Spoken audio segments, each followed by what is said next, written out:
Disney is cutting 1,000 jobs, and the worrying part is, it's not just them. Sony Pictures has just confirmed that they are already making their own layoffs, and this could really be the start of something bigger. Let's start off with Sony. Sony Pictures CEO Ravi Ahuja is looking to refocus the company around certain core growth areas, resulting in laying off hundreds of employees across their film and TV studios and corporate. The move is being described as strategic and not about cost-cutting. Sony Pictures Entertainment is said to be doubling down on their current strategy of creating original TV and film projects and selling them to networks and streamers, while also leaning to its strength in anime and its sister company, PlayStation. The company plans to expand its game show business, develop more content on free streaming platforms like YouTube, and also develop more owned IP. Ravi, the Sony CEO, comments more to say, "This organizational shift is about reorienting to thrive in a changing industry. By aligning our structure and resources more closely with our strategic priorities, we will move forward with greater clarity and momentum and be better equipped for innovation and resilience." On a similar note, Disney is expected to lay off even more, reportedly about 1,000 employees. With many of the job cuts to come from the marketing department, this decision is obviously taking place with Josh D'Amaro as the new CEO. However, unlike Sony CEO, Disney have declined to comment. In fact, Disney previously faced large-scale job cuts in 2023 when they cut about 7,000 positions. So for Disney in particular, this has pretty much been an ongoing trend. I obviously feel this is a very unfortunate chain of events. The job market has been pretty tough over the past couple years, especially in the USA and the UK, and these recent layoffs are just a reflection of a turbulent employment market. It always appears to be the way that when there's a new CEO in charge, they seem to want to make their own mark and their own stamp in their position. And sometimes that despicably means a direct hit on the employees. Even for Sony, Ravi has been in the position for just over a year. I'm not saying that these cuts are a result of that, but it's not unheard of that these drastic changes take place when there's new leadership appointed. In adjacent news, Paramount ex-president Jeff Shell exited the company last week and took with him a cash severance that equals his salary and bonus, which totals to be about $5 million. Paramount will be covering Jeff Shell's medical and dental benefits, so when we add these benefits along with the cash severance, it's supposed to equal approximately $15 million. On a similar note, Warner Bros. CEO David Zaslav's golden parachute compensation package is also under fire. His package of $886 million has been slammed and requested to be rejected by the Institutional Shareholder Services, also known as the ISS. The ISS are very much an influential shareholder advisory firm, and they describe this whole package as extraordinary and not in a good way. The ISS writes, "The value disclosed in the golden parachute table for CEO Zaslav at over $886 million represents one of the highest golden parachute estimates ever observed. Though the proxy notes that this value may decline, depending on merging timing. The ISS note that the vast majority of David Zaslav's equity is single trigger.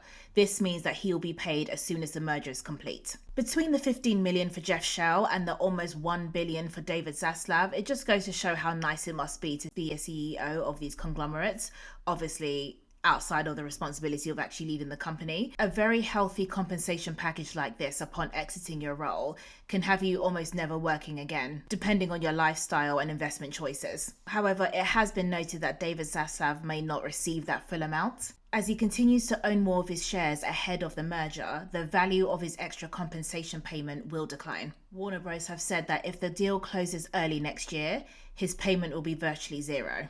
Although, he still doesn't miss out because Paramount have agreed to pay a daily ticking fee to Warner Bros. Shareholders if the deal doesn't close by the end of Q3.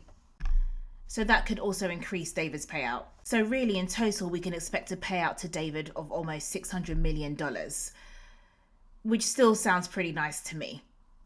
I could do with $600 million. You know, for David Zaslav, he probably understood these figures very, very well and sold Warner Bros. Out to the highest bidder.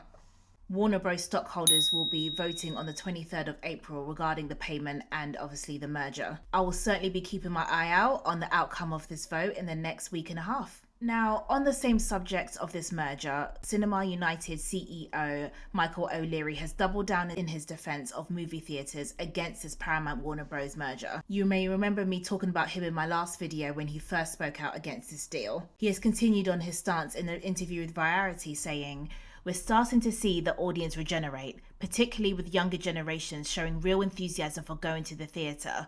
I think there's a real desire to get away from these devices and these small screens and do something communal. If Paramount buys Warner Bros. And production drops, there's no question that theatres will close."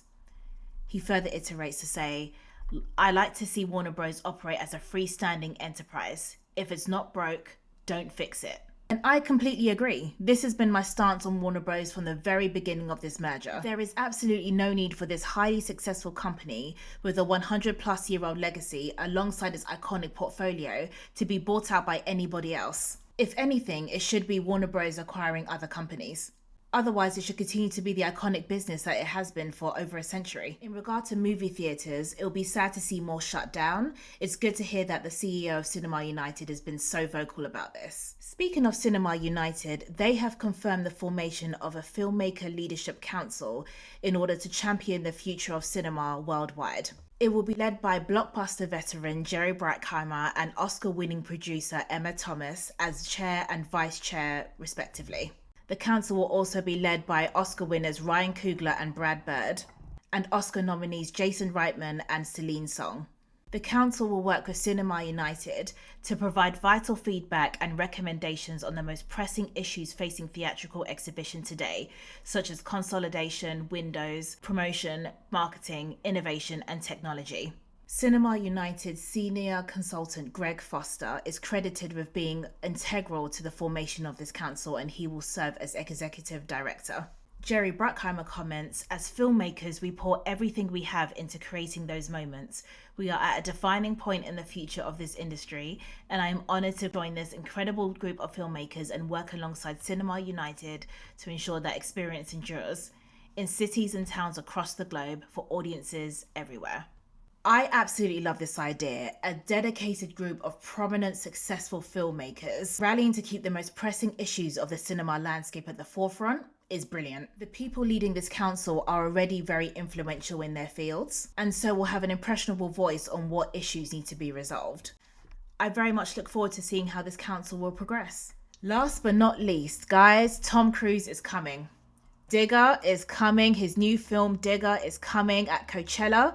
There was a massive shovel that was concocted to promote the film, and you'll see the picture on the screen, and I'm just like, it's just getting me so excited. I wasn't even there, but I know that I would very much be taking pictures and videos just like everyone was when they were there. I'm so excited for this film. It's coming out in October, and I so look forward to reviewing it. That's it for TWIF This Week in Film. Let me know what you think of Disney and Sony's layoffs. Do you agree with Cinema United's stance on the merger? And what do you think of this new Filmmaker Leadership Council? If you got this far, please like the video, and I'll see you in the comments.